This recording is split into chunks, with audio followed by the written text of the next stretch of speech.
Hello and welcome to this lesson on limits.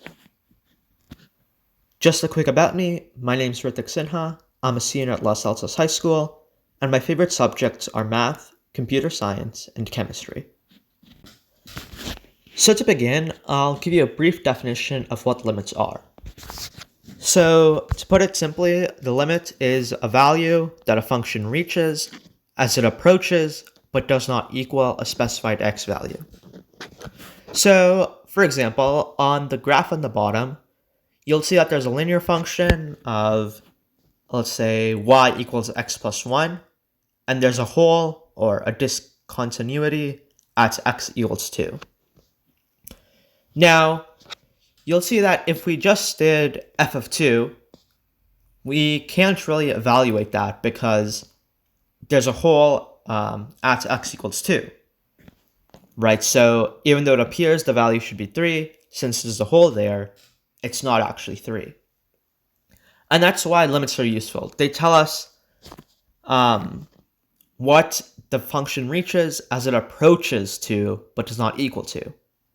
And so, for example, the way we would calculate this is, let's say we wanted to find the limit as x goes to 2 for this function.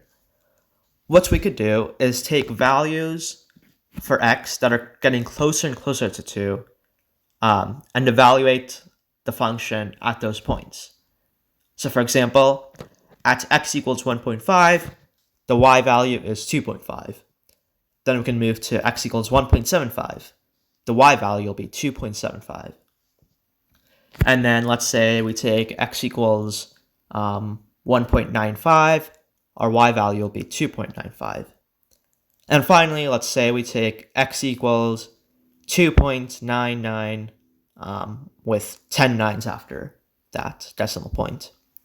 Our y value will be 2.9 with 10 nines after the decimal point.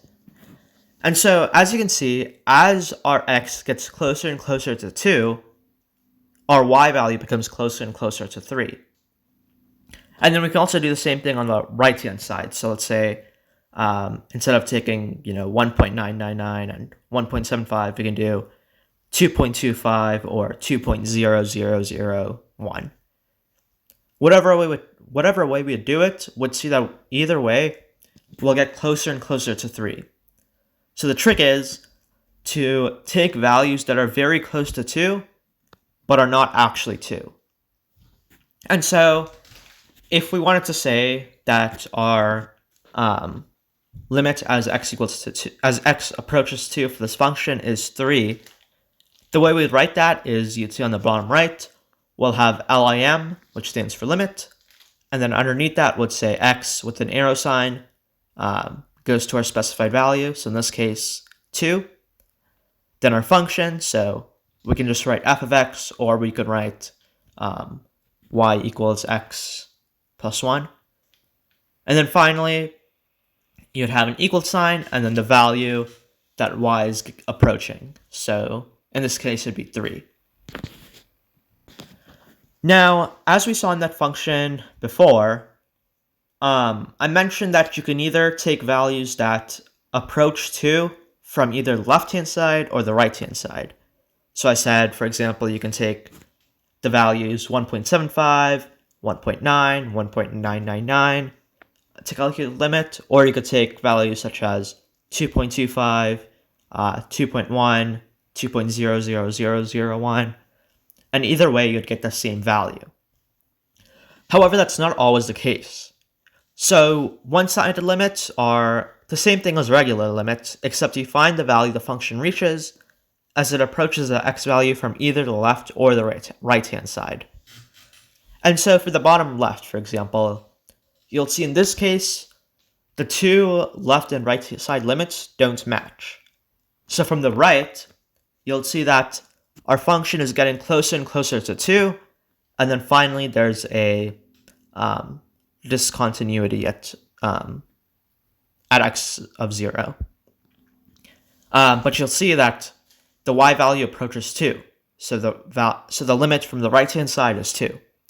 Whereas on the left-hand side, as x approaches x of 0, the y value approaches 1, but there's a hole at x of 0. But still, the limit is 1 as x approaches x of 0 because our y value is getting closer and closer to 1. And so the point is that either way you do it, the left or the right-hand side limits may be different. And so that's something to be aware of.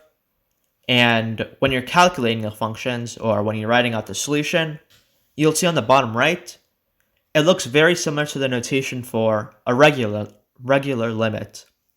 Except when you say x is approaching a value, after the value, you'll do a little superscript. And then if you're saying it's going from the left-hand side, you'll put a minus sign. Whereas if you're saying it's coming from the right-hand side, you'll put a plus sign. Now, while looking at graphs to solve our limits may be useful, it's not always the most practical way to do it.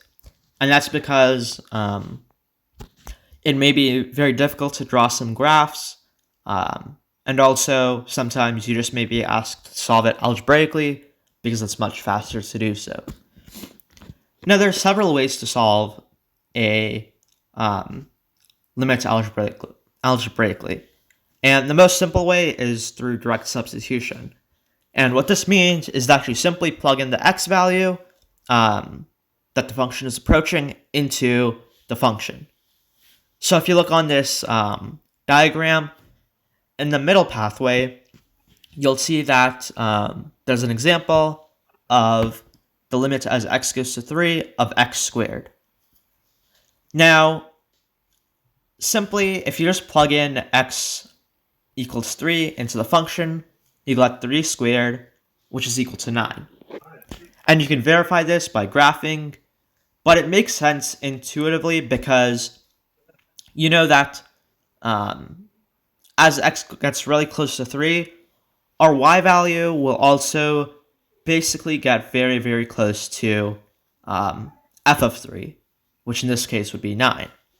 And we saw this also in our first example where we looked at the linear function. So direct substitution is, the most easy way to do it, and it'll work most of the time.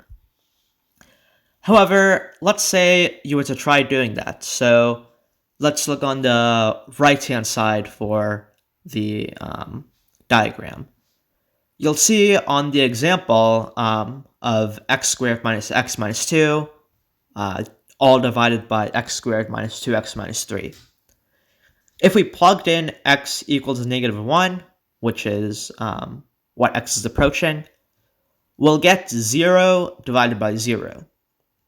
And so essentially, that's not a specified value, right? We can't really say that our limit is equal to 0 over 0 because that's not actually a number. And so from there, what you'll have to do is you'll have to simplify the function. And so there are several ways to do it. So the first way is factoring. And so you'll see on the bottom left of the diagram, there's an example for this problem. So you can see that if we factor out the numerator of x squared minus x minus 2, and let's say we factor that to x minus 2 times x plus 1. And then on a denominator, we could factor that out as x minus 3 times x plus 1. So on the top and the bottom, we'll have a quantity of x plus 1, and so we can just divide those out. And so that'll reduce our function, or simplify it, to the limit as x goes to negative 1 of x minus 2 divided by x minus 3. And then if we plug in minus 1 from there, we'll get 3 over 4. And so that'll be our solution. And so you'll see this is not very complicated. We're simply doing factoring, and dividing, which you've probably done before, to help simplify our equation and help us get a solution. And then another way to solve it is by using conjugates. So again, This is likely something you've learned before, but it's simply multiplying by the conjugate of the denominator or the numerator, and from there you'll probably be able to simplify. And then another way to do it is if you have sine or cosine, for example, or tangent in your function, you can always try using trig identities. And then finally, if none of those works, you can try approximating it by, as we saw before, using a graph or a table. And for the table, you just take values that are closer and closer to the x value. Now, sometimes limits simply do not exist. And so the different reasons why this may occur is the first way is that if the left and right side limits do not match. And we saw that graphically in an example beforehand. And if the left and right hand side limits do not match, we can't really say that a value, that a function is approaching a specified value, because it really depends on which side you're taking the limit from. And so if there are two different values for the limit, it doesn't really make sense for there to be a limit in the first place, because there are two different values that could work. And so essentially, if that's the case, you'll say that the limit does not exist. Now, the second way is that a limit is equal to infinity. And so you'll see this often on a vertical asymptote, because if we take values that are closer and closer to the x value, we'll basically be approaching infinity, and because that's not an actual value or an actual number, we can't say that the limit exists. And then finally, if we have a function on a closed interval, if we take the limit as x goes to an endpoint, we can't say the limit exists either, because at an endpoint there is no left and right side limits. There will only be one. And so obviously they won't match, and so the limit does not exist. And so on the bottom, you'll see how we'll write that out. You simply do the limit of f of x, and then underneath the limit, you'll write x approaches the value, and then you'll say DNE, which means does not exist. Now, here are a few practice problems for the limits, and all of these can be solved either by direct substitution or by factoring. And so pause the video right now and try solving the problems, because in the next slide I'll go over the solutions. So 3, 2, 1. And here are the solutions. So for number 1 and number 2, I simply just gave you the answers, because for those two, you can just simply plug in the values using direct substitution, and you should get 50 for number 1 and negative 3/5 for number 2. And then for number 3, you should get 5/4, and the way to do this is, for the numerator, you'll simplify or factor it to be x minus 5 times x plus 5, and then the denominator, you'll simplify it to be x minus 3 times x plus 5. And so, pretty simply, you can cancel out the x plus 5 from the denominator and the numerator, and then you'll get the limit as x goes to negative 5 of x minus 5 divided by x minus 3. And then if you simply plug in negative 5 for x, you'll get 5/4. Number 4 is also pretty similar, and it's actually a problem that'll be useful in the future for something called derivatives. But for now, for the limit, what you can do here is first expand the numerator. So if it's 6 plus h quantity squared, if we expand that to be 36 plus 12h plus h squared minus 36 all over h. For the numerator, we can cancel out the two 36s and then factor out an h.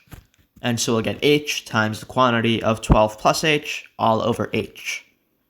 From there, we can simply divide out the h's, and we'll get the limit as h goes to 0 of 12 plus h.